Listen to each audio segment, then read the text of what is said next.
Hey, hi, hello. Welcome to Diana Emerson. Today we are listening to Killer Cases, and this one is the Handcuffs Killer.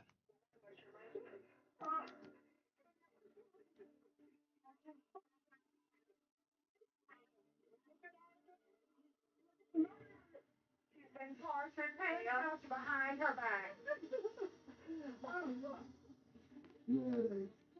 Young teacher murdered in her own condo. She was really loved. And so everything about her just said, why was she the one chosen to be murdered? It was an absolute whodunit. Nobody had any idea. In my 32 years of police work, is the only case involving a homicide where I had any actual handcuff. Could be someone either in security or law enforcement. You wait for technology to catch up, and the technology caught up. If you're the bad guys and you left us your DNA, I don't care if it was 1950, we're still coming for you. And we're going to find you.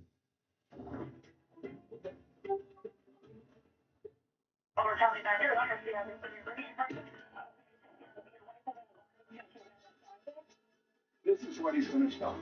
I mean, get out of that situation. And I grabbed the gun. Trying to find the first place to put a body. Sure. But the only thing they could do was kill him. Do you want to say anything to the jury to find the defendant?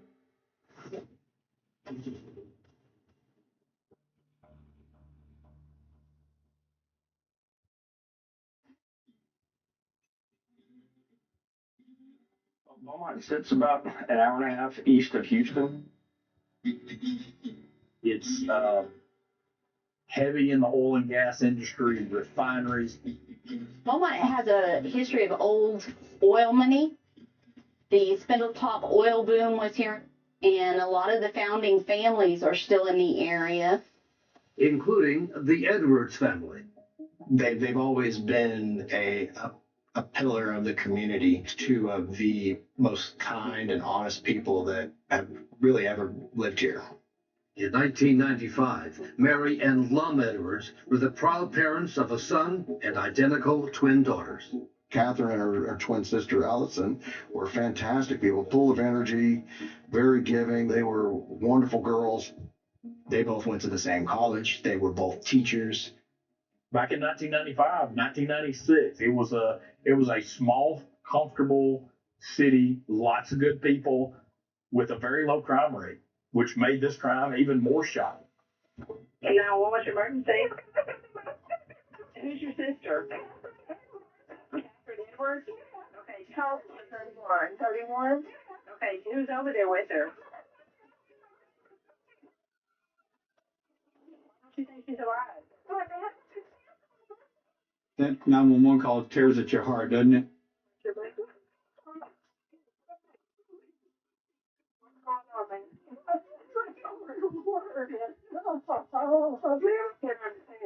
Oh, my daughter.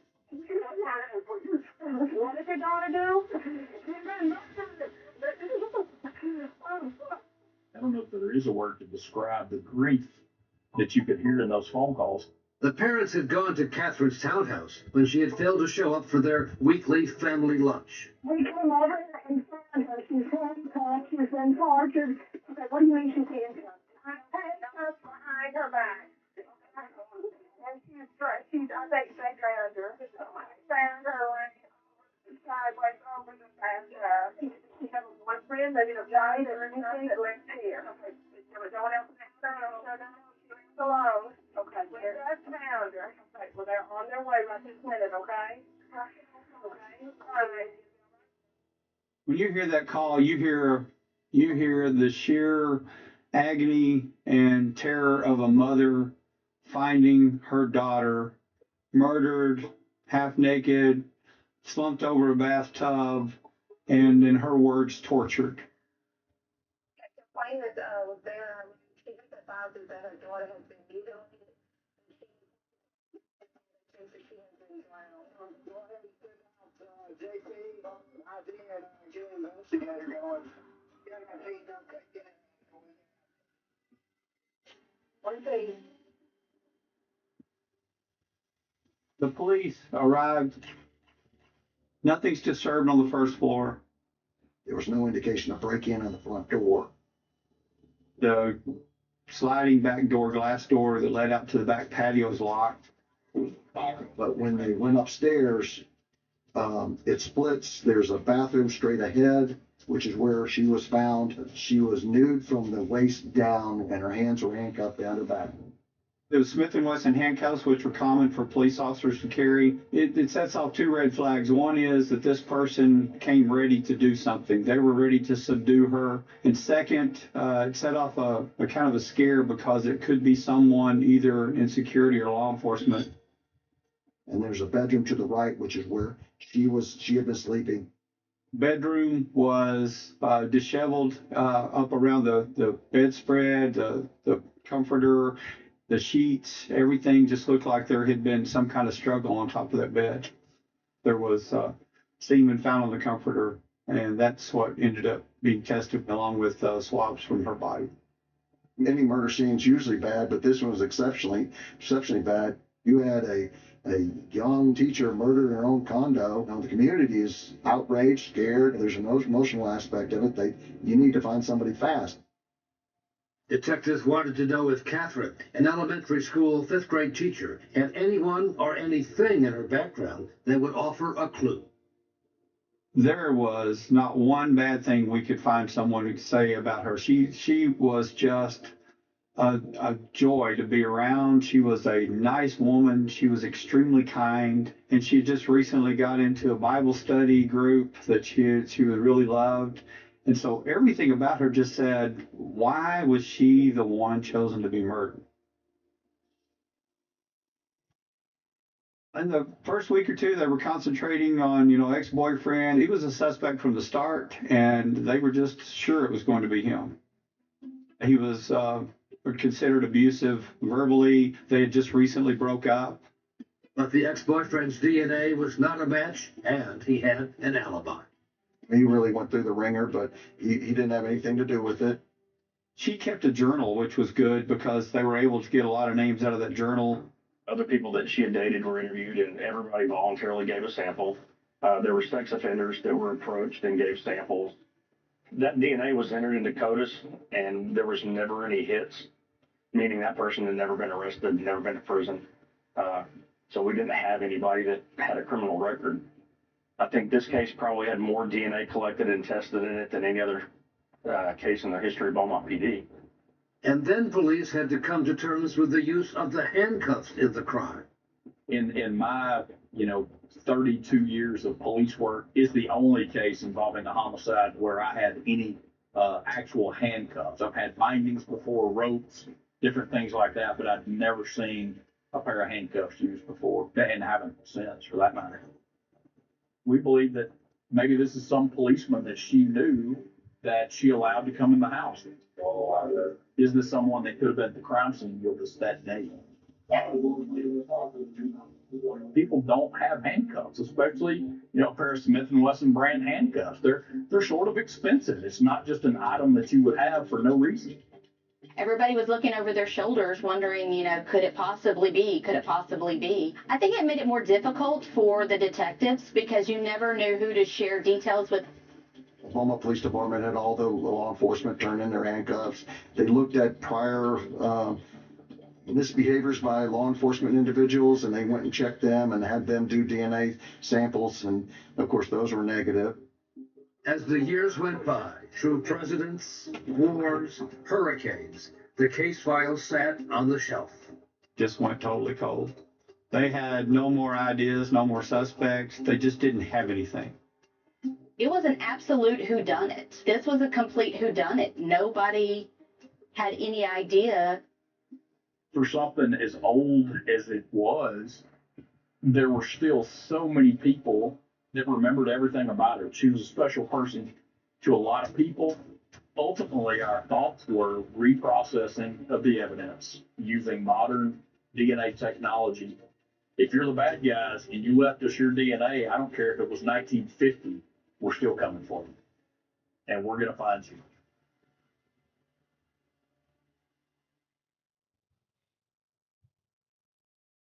I was still the Lone Ranger. The legends of the Texas Rangers, masked and otherwise, have long been part of American folklore. And Wheaties present Joel McRae in Tales of the Texas Rangers. Famed for their 10-gallon hats and bringing law and order to the Wild West. Make up the most famous and oldest law enforcement body in North America. But in the 21st century, Rangers like Brendan Bess became better known in Texas for cracking difficult, cold cases. It's a different way of police work. Being able to bring answers to a family is very rewarding, and it is absolutely a driving force in anyone that works cold cases, to be able to give answers to those loved ones. The family of Catherine Edwards had gone 25 years without answers when Ranger Bess took on the case. Her parents had passed away without ever knowing who killed their daughter. It's one of those that just really tugs at your heart. It was important to everyone in Beaumont, of course. It was important to Beaumont PD and the Texas Rangers. And in April of 2020, Ranger Bess teamed up with a husband-wife detective team from the Beaumont Police Department, Tina and Aaron Llewellyn, to take on Catherine's case. I don't believe that anybody should be buried in a filing cabinet, and I just don't think that cases should be forgotten and just forgotten over time. So we worked our normal, 8 to 5 job during the day, and then came home and worked on it till the wee hours of the morning. You wait for technology to catch up, and the technology caught up. The detective sent the DNA collected from the crime scene 25 years earlier to a private lab that specializes in what's called forensic genetic genealogy. They're building their own database of people who voluntarily want to give their DNA to help solve crimes. They created a profile on it and entered it into a computer program known as GEDmatch. And from there, that gave us distant relatives that were related to our suspect. And one name kept popping up, a woman who lived in Louisiana, Shara LaPointe. I got a phone call from Detective Aaron Llewellyn telling me that they were looking for, working a cold case, looking for the perpetrator, and that my father-in-law's kit was one of the highest matches that they were looking at, that my father-in-law definitely was related to a murderer. Shara had been researching her own family tree as a hobby, but now it became much more serious. I agreed to do whatever I could to help them out. Crazy, absolutely insane. One of the persons that helped solve the crime is a 164th cousin to our suspect. I can tell you that when we finished building this tree, we had 7,409 people in this family tree. We were able to get it down to 2 possible brothers. And that's when they realized that one of them did have a criminal background. His name was Clayton Foreman. He had lived in Beaumont. He had married here. He had gone to high school in Beaumont, the same high school that Catherine and her sister went to. He was a year or two older than them. Catherine and Allison were both very good friends with his first wife, and in fact, they were both bridesmaids in his first wedding. I ran his name through a database I had access to, and that's when I discovered that he had a sexual assault in the early 80s. And when I started reviewing that case file, I saw many similarities between the Catherine Edwards case and his sexual assault back in 1981. He was convicted of aggravated assault on a plea bargain and got 3 years probation. It was infuriating to hear how that case was handled. He had not been arrested for a crime that mandated DNA collection, so he would not have been in the system. Foreman was found living in Reynoldsburg, Ohio, working as an Uber driver and a debt collector. The next step, we reach out through the FBI, through the sheriff's office where Foreman was, reached out to them for assistance to help us in doing what we call a trash run. Items that a person discards into their trash, puts on the curb. They had no right to privacy to those products, that junk that they throw away. There was hair, there was prescription bottles, plasticware like a fork and knife kind of and a spoon. They actually wanted the spoons, Dairy Queen plastic spoons, and they were able to get a single male profile from one of the spoons. I do remember the lab tech telling Lou, my husband, it was a match. Go get his ass. Just a few more minutes.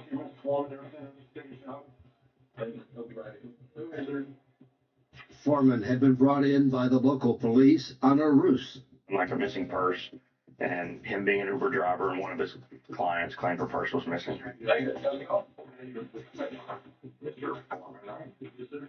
Okay. We'll introduce ourselves. Detective Aaron Llewellyn, Police Department. Here's our liberty. We're here about a crime, and we'll get into that. We'll talk to you about that and what we're here for. But we want you to know that, as a matter of fact, why don't we trade seats? Right here. The strategy was get him to talking, get him comfortable, make sure that he understood that he could leave at any time. Grab that door and open it. Grab it and open it. Okay. So you see the door's not locked. Oh, it's fine. Just to show that you could leave at any moment. If he's in custody, it's not a voluntary statement, then we got a problem. You're not under a risk. You're not in trouble. Nothing. Okay.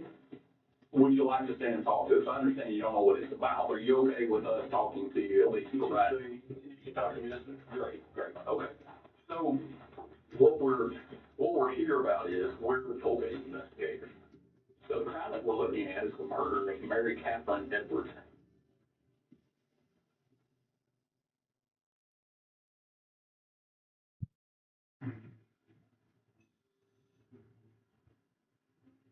Today is April the 29th, 2021. Tell us your whole day, birth, Bernard Foreman. He'd been able to live all these years a free man. He'd lived 30 years and never got caught. Were you aware of the crime being done? No. You didn't know the crime occurred? No, sir. Okay. You didn't know that Catherine Edwards was murdered? No, sir. This was me, the dumb old country boy with the cowboy hat on, that's there just asking questions of him, playing that role of, Clayton Foreman thinks he's smarter than I am. These are dumb questions. I'm sorry I asked you. Never, obviously, had sex with her. No. Never. Did you ever go in her house at all? Any house that she ever lived in? No. Okay. And so where she was the address where she was killed, what is that? 105 apartment off of Main Drive. Does that ring a bell with you at all? We're not over that. Everything was a no, a no, a no, a no. And we knew the answers were yes. I mean, we knew the answers were, yeah, your DNA is there. Yes, we know you were there. We know that she was in your wedding. Yeah, you do remember who I'm talking about, though, right? Yeah, plans Catherine and Allison. They were, I think, they were bridesmaids from my flight. That's right. So they were friends with her. Do you remember what she looked like? Yeah, I guess. Kind of funny. Yeah, that's her. Yeah. Anything, I mean, looking at her picture, is that foggy memory for you? From the wedding, yeah. That's it. Nothing else. Have you ever seen her case? You know, a lot of these cases get highlighted on TV shows. No. So he knew. He knew what we were there for. He just didn't know what we had. My next question to you would be, like, who do you think could do something like this? Who would have killed her, but you didn't even know? No, and until we told you today that she was not with us anymore. Right. So, because your only contact was at the wedding. Let's go sure on that. You never went into her house for sure on that. If you don't really remember, you don't even remember the house or seeing the house or anything like that. I don't even know where they live. Okay. Ranger Best was essentially getting Foreman to rule out any other explanation for his DNA being found on Catherine or in her home. Peter said, yeah, we had a relationship. I came over to her house, we had sex, and it was consensual. Well, then, you don't have this aha moment because you still got ex-boyfriend as a suspect. Did he come over afterwards and kill her? There's all kinds of things that could have happened. Never went to her house. 100% on that. Just never had stuff with her. 100% on that. Our strategy was to try to get as many denials as we could get. I've been talking a lot. I've been asking a lot of questions. We want to give you a chance to say anything that you might want to say or tell us, hey, have you thought of this? So we'll give you the floor. I don't know anything. Okay. Not at all. You know, nothing you would lead us to, no, people to look at. You know, I've been in Texas for 14 years. Yeah. Well, and that happened 26 years ago. But I think I was living in Houston at that time. And what do your friends call you? Clay. Clay. Do you mind if I call you Clay? No, no. I am level with you. Okay. Right here now, I want you to hear me real close. It was a very easy, relaxed, laid back interview until he was confronted with the fact that we had his DNA. And I'm no scientist, but what I do know is about DNA and about how DNA works in placing someone in a crime scene. And what I'm gonna tell you right now is your DNA was on Catherine's bed and was inside Catherine. Okay. I mean, I don't know how it got there, but we say it was there. There's only one way for it to get there. Okay.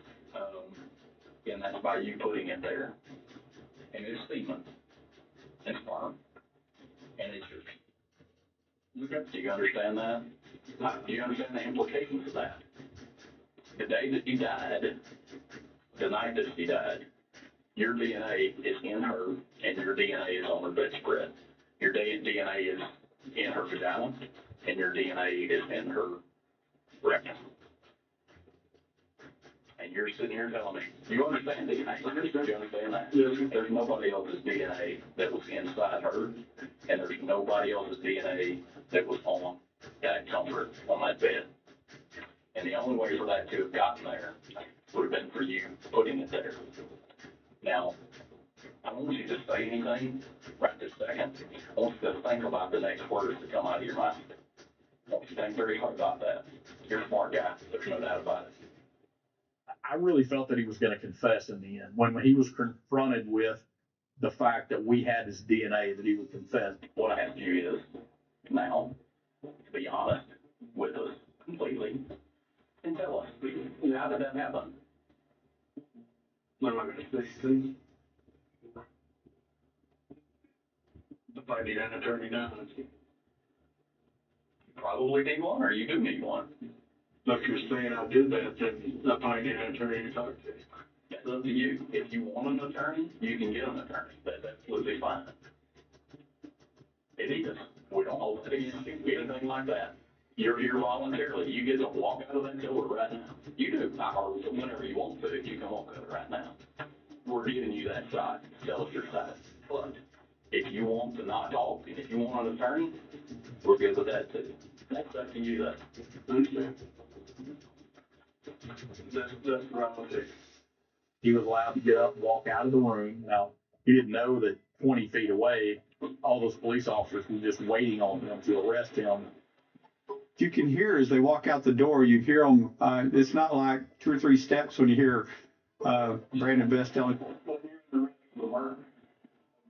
They arrested him using the cuffs that he used on Catherine Edwards. That was a very rewarding feeling. Hey, just so you know, these are the handcuffs that you put on Catherine the day you killed her.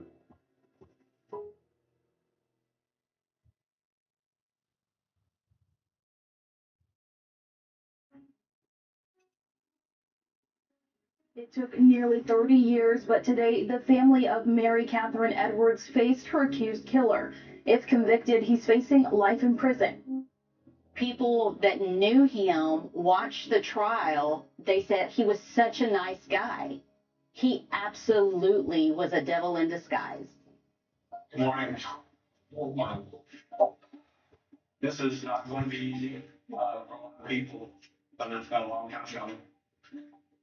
It's going to take a little bit of work to get through thinking about that, because what happens over 29 years? Remember, we spayed witnesses and died. Matter of fact, you're going to find out that Mary Catherine Edwards' mom and dad and brother passed before they could actually get to see this day.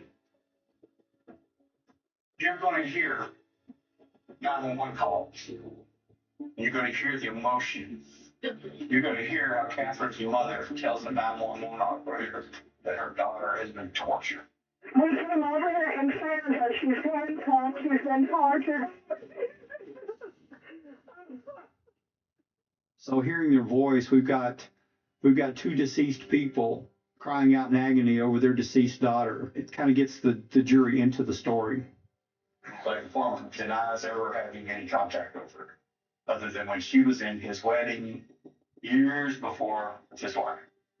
So there's no reason for his DNA to be on Mary Catherine Edwards.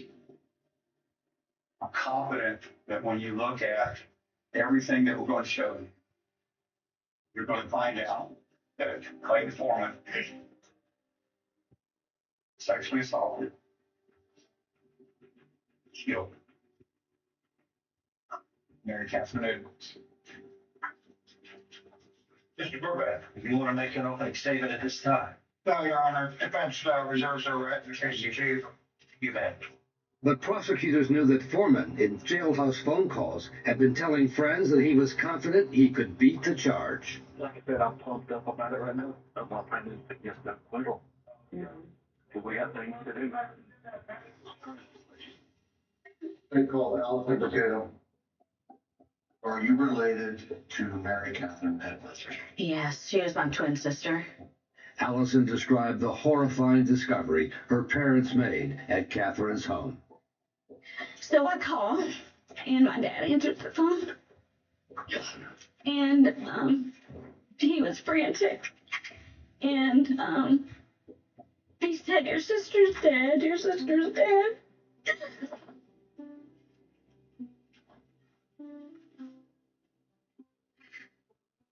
Sorry.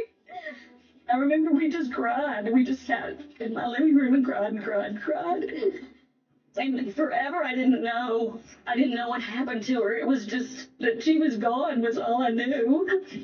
When you talk to your dad, what your dad told you about his daughter? Had you ever heard your dad like that? Never in my life. But I can still hear it. I know. It was horrible. They were never the same. I think they died a little bit too, and she did. They were never the same. That's what it's showing. In his jailhouse phone calls with friends, Foreman said his lawyer was going to give Allison a hard time going into Catherine's background in dating. Burbank told me a long time ago.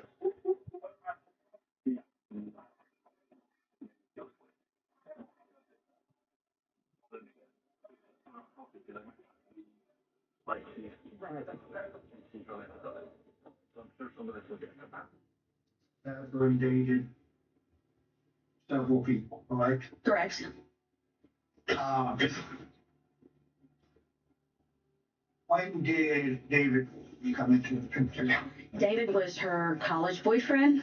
And in fact, would you agree with me at times, it got a little bit scary between her and David? At times. Physical violence. I wouldn't. No, I'm not going to say there was physical violence. He did not hit her. No. There was one incident. Was that registered? A tragic one? I don't remember saying that. I don't remember that I remember they had a heated fight one time, and that he was kind of on top of her. For sure. Yeah. But he wasn't a violent guy. And just prior to Catherine's passing, did you and Catherine have a conversation that she was getting back with David? No. We had a conversation that they were breaking up for good. And that's why they had a really heated argument the Thursday night before she died, and it was it. That was it. They were done forever. You know, he was ruled out with DNA. He was ruled out with an alibi. This poor guy, just his life was ruined because of it. He talks about he had to get counseling, everything, because of the way this affected his life. But Clayton Foreman continued to tell friends he might soon be a free man. Yeah.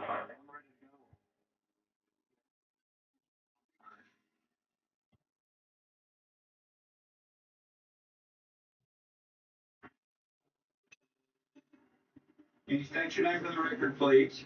Charles Minor Harvey, MD. Dr. Harvey had conducted the autopsy on Catherine Edwards back in 1995. He was very old and physically could not make the trip. We had to secure the permission from the court for him to testify via Zoom. The prosecution needed the doctor to prove the element of homicide. Probably the most important witness if you really get down to it. Is it possible that while someone was trying to drown them, they asphyxiated them by holding them down and caused that type of death? By pressing on them so that she couldn't breathe, yes. And what was the manner of death, in your opinion? And the manner of death, it was a homicide. Could you tell the court your name? Paula. Back on July 2nd of 1981, how old were you? I was 19.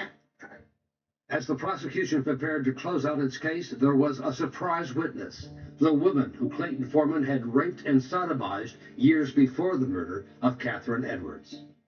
She stood in the place of Catherine. They even look a little alike.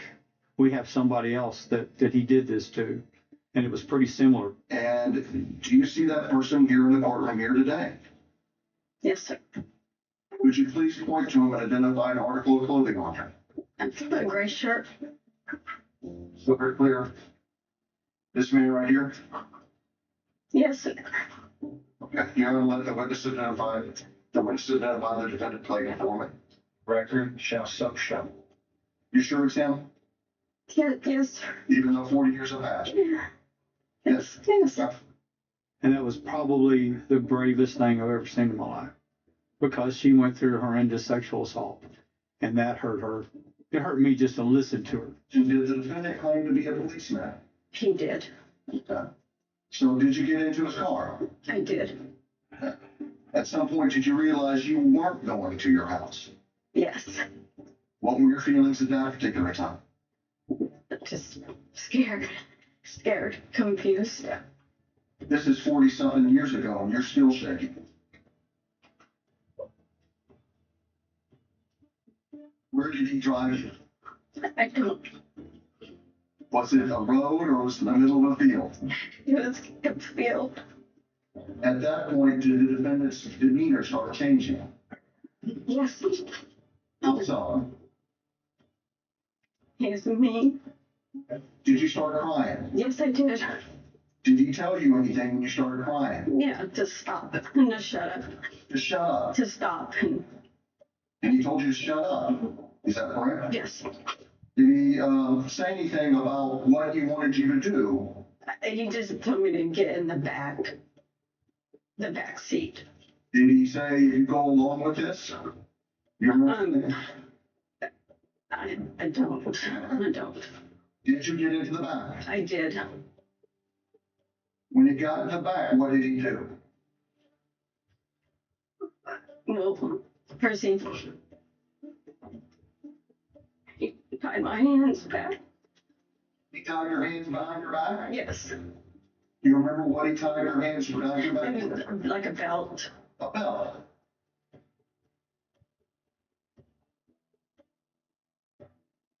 Did he threaten to cut your throat if you didn't? Yes. That man right there threatened to cut your throat if you didn't comply. Yes. So did you comply? I did. Were you crying? I was. Were you terrified? I was. What's the first thing he made you do to him? I'm sorry. I'm really sorry. Hold on. I'm sorry. We're going to take it just as short. No, I'm fine.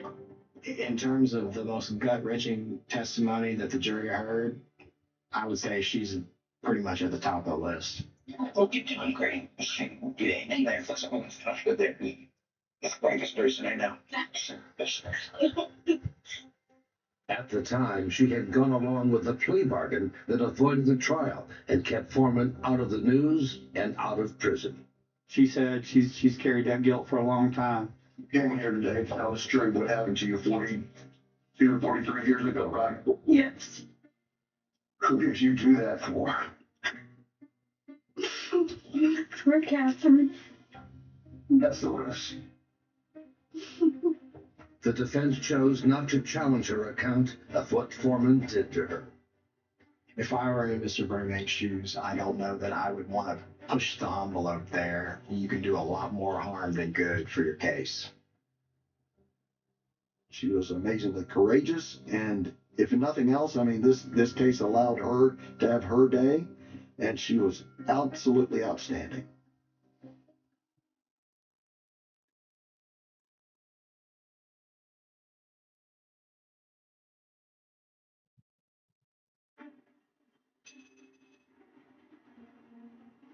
Thanks, Corey. Let's talk about what we know. She's dead. She didn't die of natural causes. She died because that man intentionally put her over a tub, mashed her down, held her down, was trying to drown her, and ended up asphyxiating her. Can you imagine finding your daughter? Do you need to really hear any more? I mean, it's his stuff inside of her. We know that. It's not anybody else's. And it wasn't done voluntarily. You know that because he killed her when he did it. You know that because there's his self-centered, she's found dead, tucked behind her back.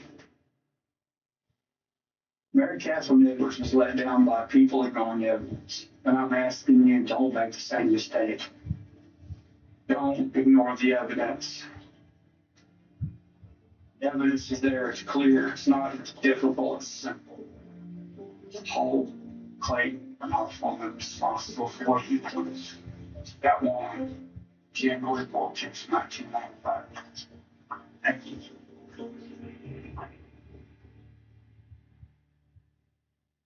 Mr. Burbank, on behalf of the defense, when you was at Police court counsel. This is kind of a unique trial, though, because it spans over 29 years. There are no winners in this case. And I want to tell you my condolences to the family too, because it's very hard. Because you would think after almost 3 decades that this would be put to rest and that they could carry on with the life. And I would imagine that this has opened up wounds. Yes, his DNA showed up. And yes, they took that DNA, and I don't want to say by luck, but probably good investigative skills, that they came up with possible suspect. Yeah, they matched. Getting around that. Miss Ramsey. It's not a I mean, it's traumatic. But there again, listen to what she said. Okay? Wouldn't want anybody. I'm here, I don't condone crime. I'm here to tell you that. Her perception of sexually assaulted, I'm not going to challenge because that's hers. And it's terrible, and you saw how she acted. My face immediately got red. How do you word that? Her perception of being sexually assaulted. It insulted me and insulted her. You may not like him because of what people say.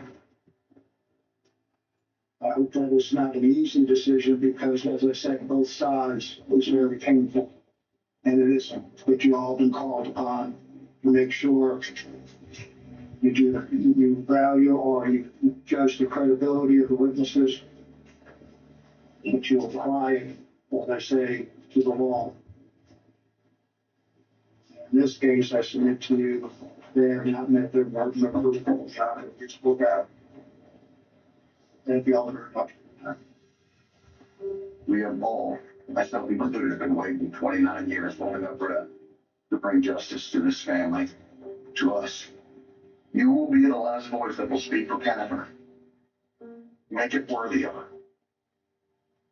You are the voice of this family, her friends, her students, and parents. Today, y'all can choose to be the champions of them, or we can just fail once again. You can do it with one word. You come back guilty.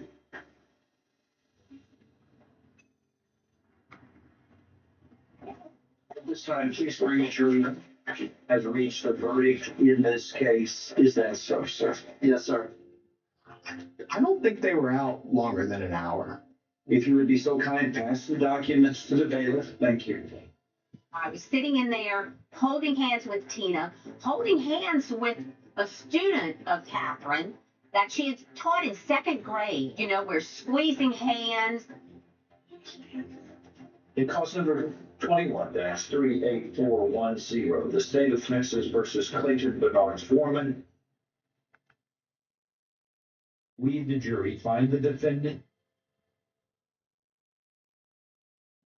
guilty of the offense of capital murder as charged in the indictment.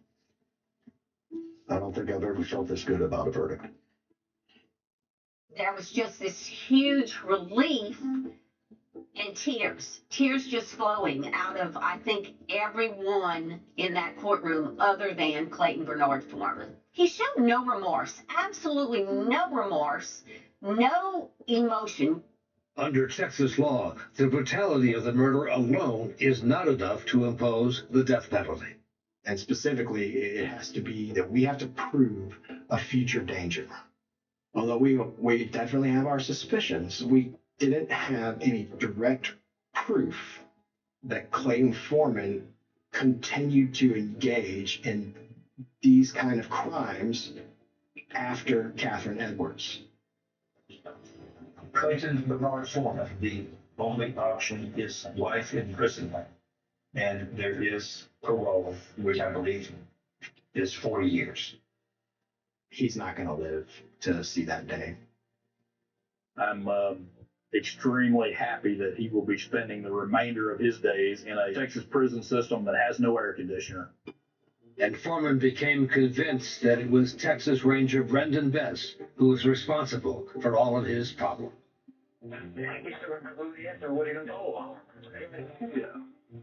Copy SOB. Bring the bad cop.